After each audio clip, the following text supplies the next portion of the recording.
Red Dead Redemption is a story about endings.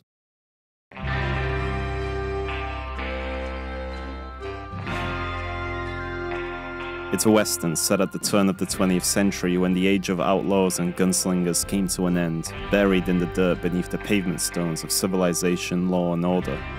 Over the 2 games, we followed the downfall of a bandit gang as its last members die off, killed by the government as it eradicates the last ghosts of its violent history. It's only fitting we start at the end, the final chapter of the Red Dead series. This is Jack, the last son of the last gunslinger. The mission involves us tracking down Edgar Ross, a government agent who killed Jack's father and destroyed our gang. Through Ross's colleague, we find out he retired to a cabin in Mexico, and arriving there, his wife informs us that he has gone out fishing. On the solitary bank of the river, we find Ross alone, cornered, and without a second thought, Jack challenges him to a duel and guns the dog down. In one pull of the trigger, he avenges his father, his adopted family, and every outlaw that did not live to see the 20th century. After a 150-hour journey spanning 2 games, we are hit with probably the latest title card in history.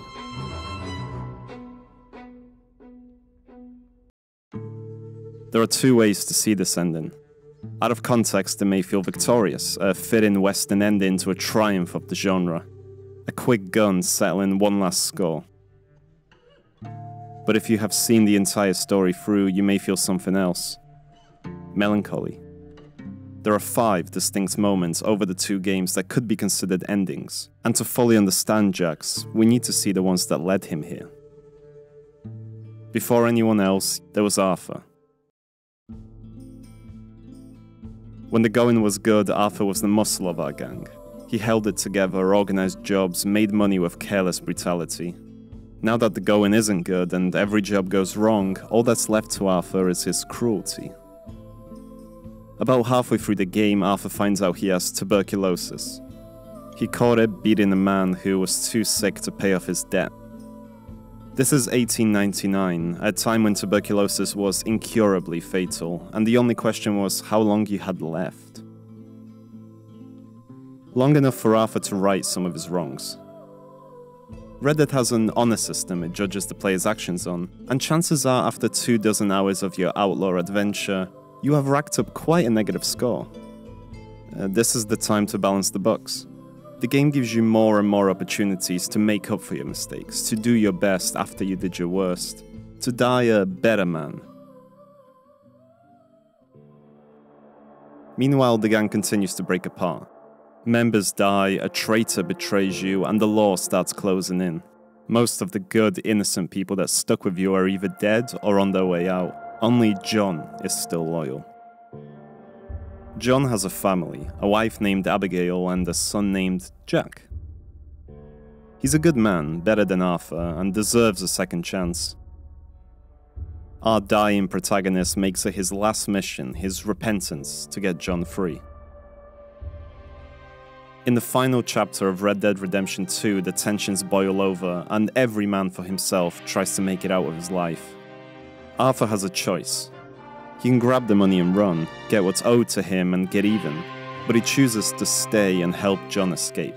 And for it, he's beaten by the traitor and succumbs to his sickness. But with his ending, John is given a new life, a second chance to live in the sunlight. A chance is granted, and the cycle begins.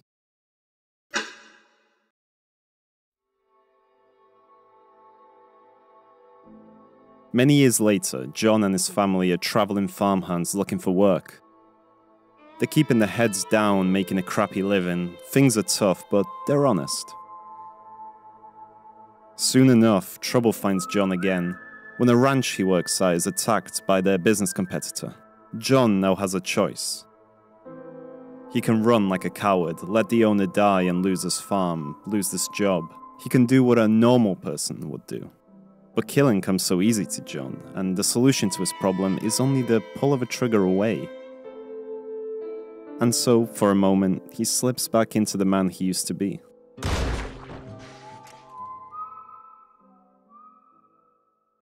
Abigail takes their son and leaves. She cannot bear seeing any more bloodshed. But she still loves John, and he has not squandered his chance yet. Over the next few months, we see John work his arse off, gather old friends, save money, and build Abigail a ranch, a house, a home. Abigail comes back, and it looks like they can finally live.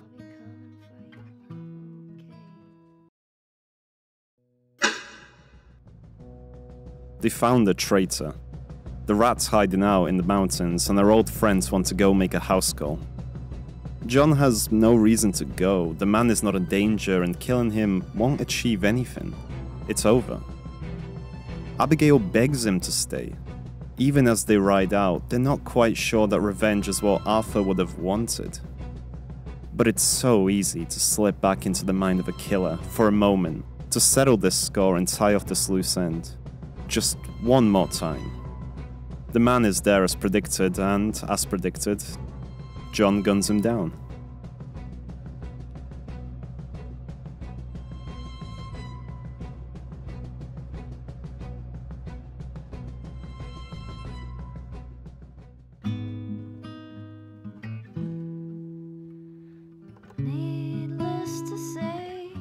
The story ends with a wedding, and the last words of the game's 2,000-page script are, "It's over, Abigail. It's all over."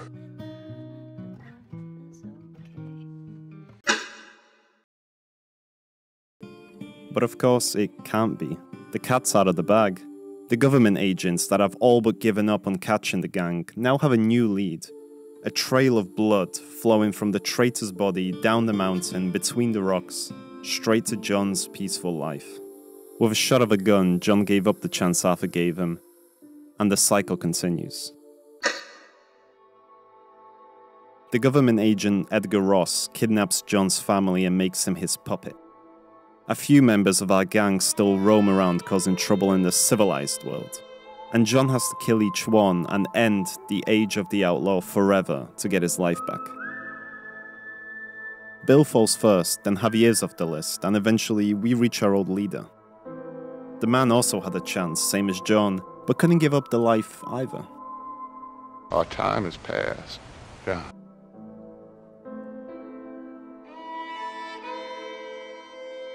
The last outlaw kills himself, and with his ending, the debt is complete. He gives John a second chance to return to his family and try again. But it can't be that easy. There's one more outlaw left in America, one last gunslinger who lived by violence, and now has to die by it. On a clear morning, like the one Arthur died, the government agents led by Ross storm his home and burn down the illusion of his quiet life. Surrounded and out of options, like Arthur before him, John puts Abigail and Jack on the horse of second chances. Ride and don't look back. Then he steps out and dies the only way an outlaw can.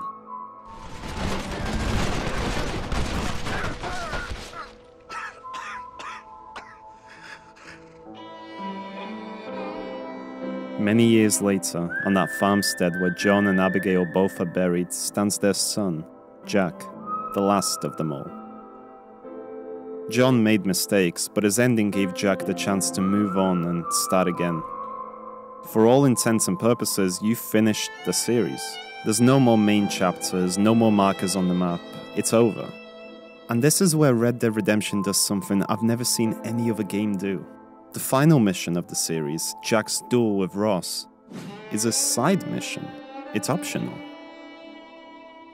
At every point in the story, our characters had the chance to walk away, and now you do too. The story of Arthur, of John, of the gang is over. The age of the outlaws and gunslingers is over. You don't need to do this.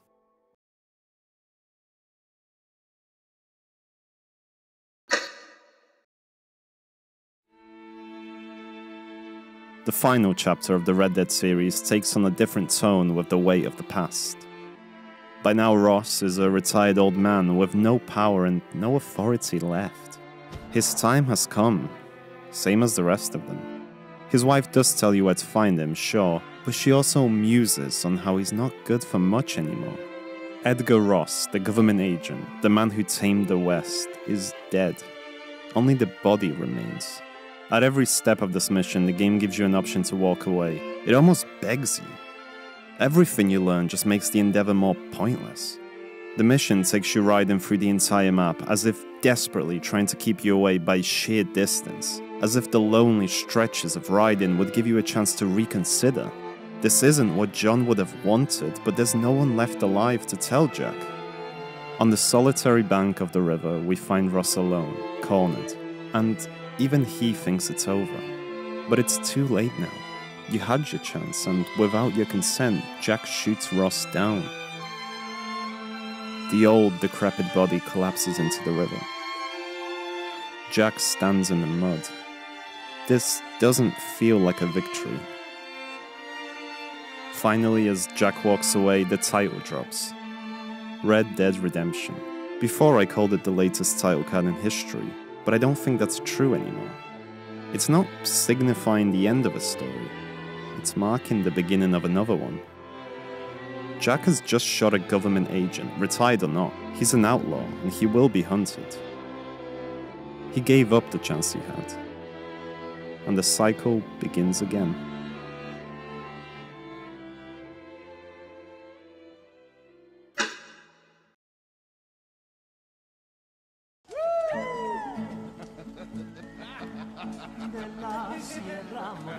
Thank you to our patrons, Owen Shannon and Dushan, for supporting the making of these videos.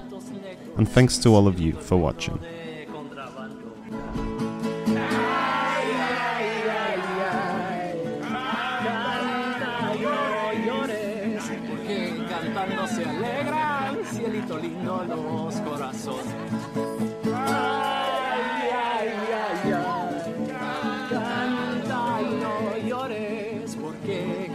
Se alegran, cielito lindo, los